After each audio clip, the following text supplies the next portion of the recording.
Ibihe byiza nshuti bakunzi ba Hirwa Live, reka mbasuze kandi mbahe ikaze mu makuru yo kuri iki cyumweru nyine ni itariki ya 30 ukwezi ni Werurwe umwaka ni 2025. Nje mu makuru rero agezweho muri aya masaha, ndi bukubwire yuko bamwe mu bacuruzi bagurisha gaze ituzuye mu Rwanda amaze kuba baburirwa n'ikigo cy'igihugu gishinzwe ubuziranenge RSB. Niko kandi ndi bukubwire ko ingabo z'u Rwanda zirwanira ku butaka zasoje imyitozo yo ku rwego rwo hejuru. Ndibwerekeze hanze y'imbibi z'u Rwanda nkubwire ko muri Afurika y'Epfo zari ambasaderi wa Afurika y'Epfo muri Leta Zunze Ubumwe za Amerika yamaje gushinja ubutegetsi bwa Perezida Donald Trump kugira ivangura rikabije nyine muri Indonesia ho.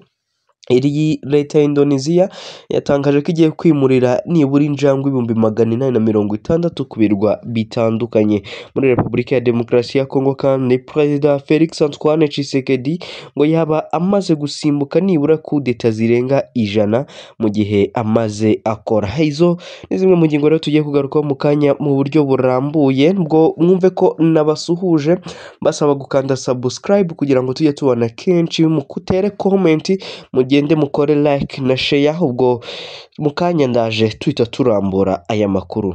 Reka nyatangirire mu Rwanda mu makuru agezweho mu Rwanda, mubwire ko mu Rwanda igikomeje kuvugwa nta kindi ari uko ingabo z'u Rwanda zirwanira ku butaka zasoje imyitozo yo ku rwego rwo hejuru. Ingabo z'u Rwanda zirwanira ku butaka zasoje iyi myitozo yo ku rwego rwo hejuru. Ni imyitozo zari zimazemo amezi 4, imyitozo kandi yaberaga mu kigo cy'ishuri ry'imyitozo rya gisirikare kiri Nasho BMTC Nasho, ni mu karere ka Kirehe. Ni umuhango kandi wabaye kwa 29 Werurwe, witabirwa n'abarimo umukuru w'ingabo z'u Rwanda General Mubaraka Muganga kandi akaba yashimye abasirikare ku bwitange n'umurava bagaragaje muri iyi myitozo yo ku rwego rwo hejuru, anashimangira ko bizabafasha kurinda neza ubusugire bw'igihugu ndetse no guhangana n'imbogamizi izo arizo zose zahungabanya umutekano w'igihugu. Yashishikarije kandi abasoje imyitozo gukoresha ubumenyi bakuye mu mahugurwa basoje mu nshingano zitandukanye bazoherezwamo. Kuri Mubaraka Muganga kandi ibyo bigomba kujyana ngo no gukomeza kurangwa n'ikinyabupfura mu byo bakora byose, na cyane ko ari iziryo zingiro ryo kugera ku musaruro ndetse no kunzuza inshingano bashinzwe mu nzego zose babarizwamo. Iyi myitozo kandi aba basirikare bamazemo amezi 4 yibanze ku ngingo zitandukanye zirimo ubumenyi burimo guhamya intego bifashishije intwaro zitandukanye, amayeri kandi yo kugera ku ntego igamijwe, ubumenyi bujyanye no kuyobora ndetse no kugenzura ibikorwa, imyitozo yo kwirwanaho, kwiyitaho ndetse mu buryo bw'umubiri ukagira imbaraga mu buryo buhambaye bwo gukoresha indege z'intambara nyine. Reka nkomeze aya makuru nkiri mu Rwanda kandi nkubwire ko ikigo cy'igihugu cy'ubuziranenge RSB cyasabye abaguzi ba gaze kujya babanza kuyipimisha ndetse bakareba ko ibiro baguze ari byo bahawe. Basanga kandi bidahura bakabimenyesha icyo kigo kigakurikirana ababibagurishije iyo gaze. Ibi bitangajwe nyuma y'uko hari abaguzi ba gaze bumvikana bavuga ko batazi gupima ngo bamenye niba iyo bahawe yuzuye, ku buryo ngo iyo bahawe nke babwirwa gusa nuko ishizemo vuba. Umwe mu bakoresha gaze mu karere ka Karongi yagize ati turagenda tukishyura gaze twaguze bakayiduha tukagenda. Bishatse kuvuga ngo bo bampa iyuzuye cyangwa se ituzuye. Igihe kimwe rero ushobora kubona imaze ukwezi kumwe, ikindi ukabona imaze ibyumweru 2. Utekereza ko wenda yakoreshejwe nabi, ariko birashoboka ko baba baguhaye n'ituzuye. Abacuruzi ba gaze bo bafite iminzani ipimirwaho gaze bavuga ko bibafasha cyane kwirinda kugirana ibibazo n'abakiriya babo bishingiye ku ngano y'ibyo babahaye.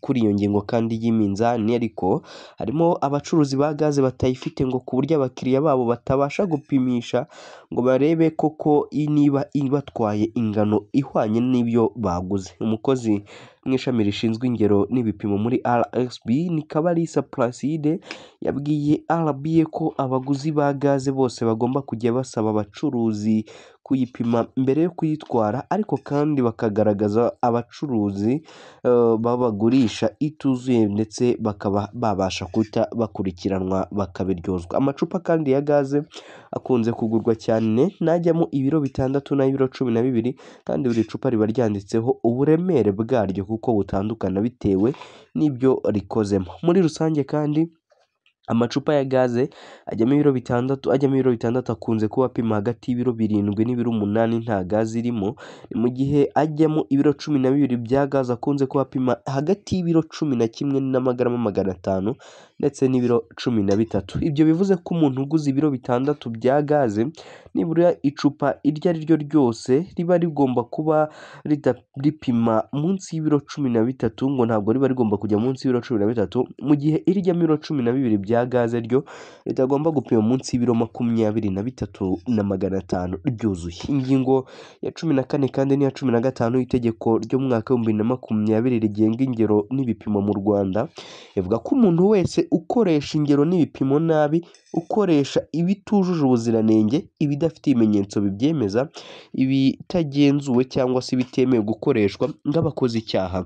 Igihe hamwe n'iki cyaha kandi ahanishwa ihazabu itari munsi y'ibihumbi 100, ariko bikaba bitarenze miliyoni 2 z'amafaranga y'u Rwanda, kandi ibyo bikoresho bigahagarika gukoreshwa kugeza igihe byujurije ingero n'ibipimo bisabwa. Ni mu gihe kandi ukora igikoresho gipima kitujuje ibisabwa n'iryo tegeko we acibwa ihazabu igera kuri miliyoni 2 ariko itarenze miliyoni 10 z'amafaranga y'u Rwanda. Reka nambuke njye hanze y'u Rwanda nkubwire yuko muri Afurika y'Epfo wahoze ari ambasaderi wa Afurika y'Epfo muri Amerika ngo yashinje ubutegetsi bwa Perezida Donald Trump ivangura. Ni Ebrahim Rasool uherutse kwirukanwa na Leta Zunze Ubumwe za Amerika ubwo yari ambasaderi wa Afurika y'Epfo, akaba yatangaje ko ubutegetsi bwa Perezida Donald Trump ngo bugira ivangura rikabije. Uyu umudiplomate kandi yavuye Washington DC mu cyumweru gishize nyuma y'aho Minisitiri w'Ububanyi n'Amahanga wa Amerika ni Marco Rubio hamwise umunyapolitiki wibasira ubwoko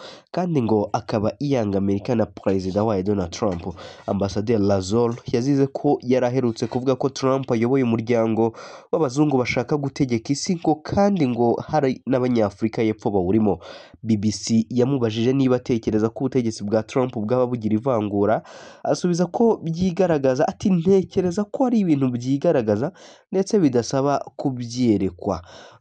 Iyo ubonye urubaho rufite ipata utangira gukeka ko ari urugi, gushimangira ko haba hari ibimenyetso byerekana ko Leta Zunze Ubumwe za Amerika zifite ivangura.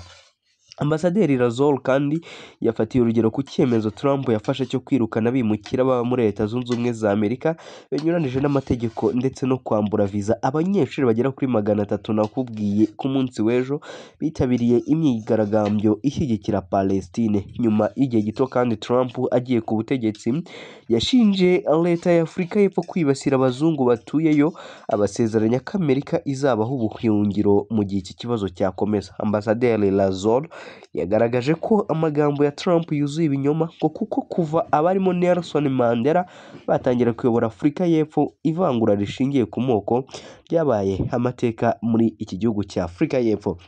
Reka nambuke nkubwire ko muri Indonesia ho ubuyobozi bw'umujyi wa Jakarta muri Indonesia bwatangaje ko bufite umushinga wo kwimurira injangwe zigera ku 460 ku birwa bya Thousand Island mu rwego rwo guteza imbere ubukerarugendo muri iki gihugu. Guverineri wa Jakarta Pramono Anung yatangaje ko ashaka kurema ibirwa by'injangwe mu nkengero z'uyu mujyi, ibirwa bizajya bisurwa n'abakerarugendo nk'uko bigenda ku kirwa cya Aoshima na Tashiro mu Buyapani nyine. Pramono yasobanuye ko itagira nyirayo yabaye menshi muri uyu mujyi, anagaragaza ko hari hakenewe ingamba zayagabanya nyine aya mapusi, ariko ngo zikaninjiriza igihugu amadovize muri rusange, hakaba harabaruwe agera kuri miliyoni 1,500,000. Ubuyobozi bwa Jakarta kandi buteganya kubaka kuri ibi birwa ikigo cyita ku mibereho y'amapusi ndetse n'ibitaro byihariye byayo. Hari abadashyigikiye uyu mushinga bo bagaragaje ko mu gihe abakerarugendo bataboneka cyangwa Leta ntishoremo amafaranga ngo injangwe zizoherezwa kuri ibi birwa ngo zaba zapfa kandi ngo ari ibiremwa nabyo by'Imana. Reka njye muri Repubulika ya Demokarasi ya Kongo nkubwire yuko Minisitiri w'Ubutabera wa Repubulika ya Demokarasi ya Kongo yatangaje ko Perezida Antoine Felix Tshisekedi Tshilombo w'iki gihugu ngo nibura amaze gusimbuka kudeta zirenga 100 zagerageje kumukorerwa mu Tamba. Ibi yabitangaje kuri uyu wa gatandatu ubwo yari muri mitingi yabereye i Kinshasa, aho yavuze ko abanzi ba Tshisekedi ngo bagerageje kumuhirika nibura ku butegetsi inshuro zirenga 100 bamuhora kuba ari we perezida rukumbi Repubulika ya Demokarasi ya Kongo yagize wanze kugurisha igihugu. Mutamba ntiyigeze yerura ngo atangaza abashatse kwivugana perezida. Gusa uyu perezida wa Kongo yakunze gushyira u Rwanda mu majwi anarushinja kuba inyuma y'ibitagenda neza byose mu gihugu cye. Tshisekedi ubwe kandi wigeze kwerura atangaza ko azashoza n'intambara ku Rwanda ngo mu rwego rwo guhirika ku butegetsi Perezida Paul Kagame yakunze kugaragaza nk'umwanzi w'igihugu cye, ngo akaba niwe mwanzi ngo wa mbere ngo iki gihugu ngo cyaba gifite. Reka Toreze mu Bufaransa. Mu Bufaransa aho imyigaragambyo yamagana inkunga ihabwa Ukraine yakajije umurego, abaturage mu mujyi wa Paris mu Bufaransa biraye mu mihanda ndetse bamagana icyemezo giherutse gufatwa na perezida w'icyo gihugu Emmanuel Macron, icyemezo cyo gutera inkunga Ukraine, inkunga ifite agaciro ka miliyari 2 na miliyoni 100 z'amadolari y'Amerika, nyuma y'uko kandi Amerika itangiye kugenda bigura intege mu gutera inkunga Ukraine. Ubufaransa bwo bwafashe iya mbere mu gukomeza uwo mugambi. Icyakora abaturage bo ntibabyumva kimwe na Perezida Macron, aho bamusaba guhagarika kwivanga muri iyi ntambara. Mu myigaragambyo kandi bari bitwaje imyambaro cyangwa ibitambaro biriho amagambo agira ati Macron ntabwo tuzapfira Ukraine, abandi bati Macron egura, cyangwa se bati Macron ntidushaka intambara yawe, n'ibindi bigaragaza uburyo batishimiye imyitwarire y'uyu muyobozi ku ngingo y'intambara ikomeje guhuza Uburusiya na Ukraine. Perezida Macron kandi aherutse kuri koroza ubwo yatangaga igitekerezo cy'uko Ubufaransa bwakohereza intwaro kirimbuzi mu bindi bihugu by'inshuti, ndetse akaza no kuvuga ko Ubufaransa n'Ubwongereza biri gusuzuma umugambi wo kohereza ingabo muri Ukraine. Ni ibintu byakiriwe nabi kandi n'uruhande rw'abashyigikiye ko Ubufaransa bukomeza kwivanga, abadashyigikiye ko Ubufaransa bukomeza kwivanga cyane muri iyi ntambara bushyigikira igihugu cya Ukraine. Nshuti bakunzi bacu rero munyemerere ngane ku musozo w'amakuru yaragezweho muri aya masaha, mbashimira uburyo twabanye. Indi sango y'amakuru ni ku mugoroba.